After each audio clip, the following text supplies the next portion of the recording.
Good morning, everyone. Today, we're breaking down Experian's latest financial results. Don't worry, we'll keep it simple and easy to follow, even if you're not a finance expert. We know these reports can seem overwhelming, but we're here to make sense of the numbers and show you why they matter.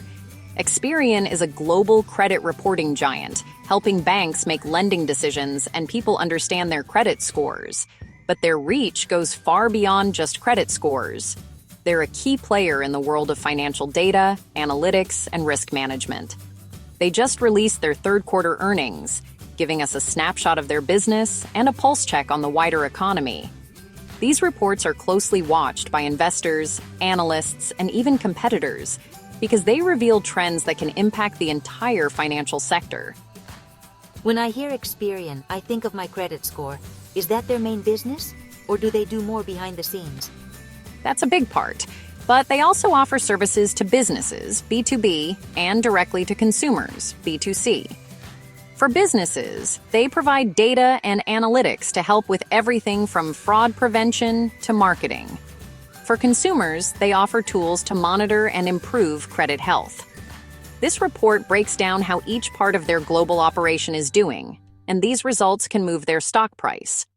We'll see how Experian is performing in different regions, like North America, the UK, and emerging markets. I always see headlines about stock prices jumping or dropping after these reports, but I never really get why. What makes these numbers so important to investors? We'll walk through what was in the report, what it means for Experian, and why the market reacted the way it did. We'll also touch on what these results might signal for the broader economy and what to watch for in the next quarter. I want to understand what happened with Experian stock and what the numbers from different regions really mean. It sounds like there's a lot more to these reports than just profit and loss. Let's get into it and make sense of it all for everyone watching. Whether you're an investor, a business owner, or just curious about your own credit, there's something here for you. Perfect, I'm ready to learn. Let's see what Experian's numbers can tell us about the world of finance today. Let's dive in and explore the details together. Headline numbers first. Experian's revenue grew by 8% in the third quarter, exactly what analysts expected. That's a healthy growth rate and signals stability, which investors like. 8% sounds good. Is that growth coming from everywhere or just a few places? Great question. That 8% is an average. Some regions did much better than others. North America and Latin America were the big drivers, while Europe and the UK lagged behind. So it's like a group project. Some regions did the heavy lifting. Exactly. The overall number looks solid, but the real story is in the details. I'm especially interested in how the US and UK performed. We'll break down those regions next and see what's powering Experian's growth. Sounds good. Let's see who the star performers were. Let's dig into the numbers. Ready when you are. Before we go regional, let's clarify organic growth. Experian reported 8% organic revenue growth. Organic growth means revenue from their core business, excluding acquisitions or currency changes. So it's like measuring how much a plant grows on its own, not by adding new plants. Exactly. Investors care about this because it shows the real health of the business. Experian's total revenue growth forecast is 11% for the year, but the 8% organic figure is what analysts focus on. So, the core business is growing at 8%, and with acquisitions, it's 11% for the year. Right. Both numbers are positive, but organic growth is the true test of strength. It sounds like Experian's core business is in great shape. That's the key takeaway: healthy, sustainable growth. Now I'm curious about the stock price reaction. We'll get there soon. North America's B2B segment experienced impressive growth, expanding by 11% this quarter. This surge was largely fueled by a strong and sustained demand for credit data, as well as innovative services like Clarity, which continue to attract new business clients and help existing ones make smarter decisions. Let's start by focusing on the regions that truly stood out this quarter. 11% is huge. That's a real sign of momentum. But what about the consumer side in the US? How did that perform? The real standout story, though, was in Latin America, especially Brazil. There, the consumer business absolutely soared, jumping by an incredible 23%. This remarkable growth was driven by the popularity of services like Limpa Nome, which are helping millions of people improve their financial health and access new opportunities. Meanwhile, consumer growth in North America was also strong, coming in at 8%. While that's a bit slower than last quarter, mainly because of a one-time boost previously, it's still a robust performance, showing that demand for credit and financial services remains high. 23%? That's incredible. It sounds like consumers are really driving the market in Latin America. But is the business side there seeing similar gains? Actually, it's the consumer boom that's carrying the region right now, with people embracing new financial tools and services. On the business side, B2B in Latin America was flat this quarter, 0% growth. So, while consumers are fueling expansion, businesses are holding steady for now. So, across the Americas, business is booming overall. But there's a real mix between the consumer and business segments, with each region showing its own unique strengths and challenges. Exactly. The Americas are playing a crucial role in driving Experian's overall growth, with both North and Latin America contributing in different but important ways. That's a big deal for the company, and it sets the stage for future expansion. It really is. These results show just how dynamic and diverse the Americas market has become. What about the UK and Europe? Are we seeing similar trends there, or is the story different? Let's look at those next and see how they compare to the stellar growth we've seen in the West. In the UK and Ireland, growth was much slower, just 3%. That's a big drop compared to the Americas. Why so slow?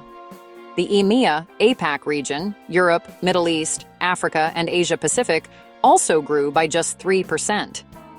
The UK's cautious economic climate means less demand for loans and credit, which hits Experian's core business. So, the Americas are carrying the company, while the UK and Europe are lagging. Exactly. Diversification is key. If Experian only operated in the UK, the story would be much less positive. It's a tale of two halves. The strength in North America and Latin America offset the softness elsewhere, delivering that solid 8% overall growth. Shows why being global matters. Let's talk about the stock price. Here's where it gets interesting. Despite strong results, Experian shares dropped over 5% after the announcement. This is classic buy the rumor, sell the news. Investors had already pushed the stock near all-time highs, expecting good news. So when the news was just as expected, there was no surprise to push it higher, and people took profits. Exactly. The good news was already priced in, so some investors sold to lock in gains. It's not a sign of trouble, just market psychology. Right. The market reacts to expectations, not just results. So the drop was a natural correction, not a red flag. Makes sense now. Let's see what Experian said about the future. Yes, guidance is key. Guidance is where management tells investors what to expect next. Even great results can't save a stock if future guidance is weak. Did Experian change their outlook? No, they reiterated their guidance, still expecting 11% total revenue growth and 8% organic growth for the year. So no surprises, just steady as planned. The market was hoping for a beat and raise, but Experian simply met expectations and held steady.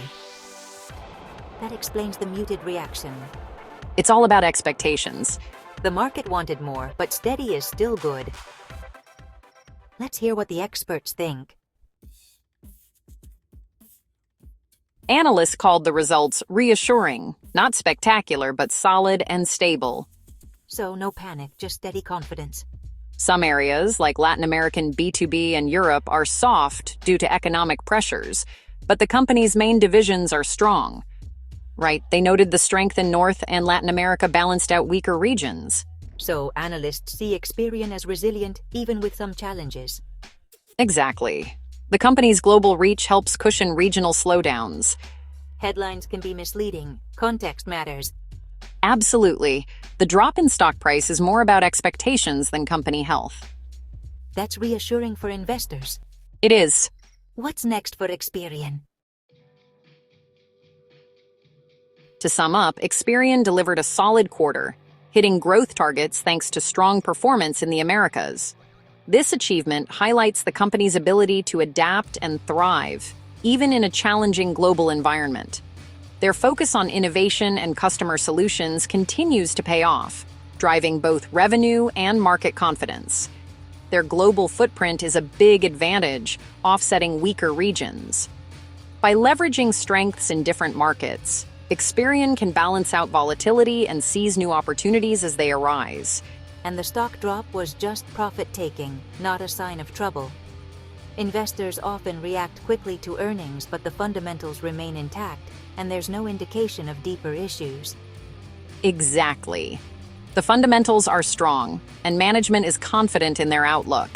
Their clear strategy and transparent communication help build trust with both investors and employees. Investors will watch if North America's momentum continues and if Latin America's consumer boom is sustainable. These regions are key growth drivers, and their performance will shape Experian's future trajectory.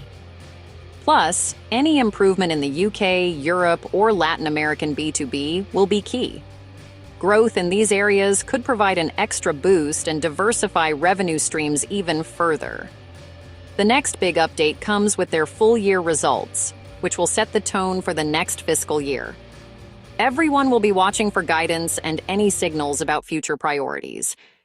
It's all about looking ahead. Today's news is good, but the market is always thinking about tomorrow. Staying agile and forward-thinking will be crucial for Experian's continued success. Exactly. Thanks for joining us as we unpacked Experian's results. We hope this gave you a clearer picture of where the company stands and what to watch for next. I finally understand the numbers and the market reaction. Breaking down the details really helps make sense of the bigger picture.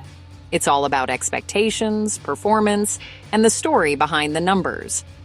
Every quarter tells a new chapter in Experian's journey. A fascinating look behind the financial curtain. We'll be watching closely to see how Experian's story unfolds in the months ahead.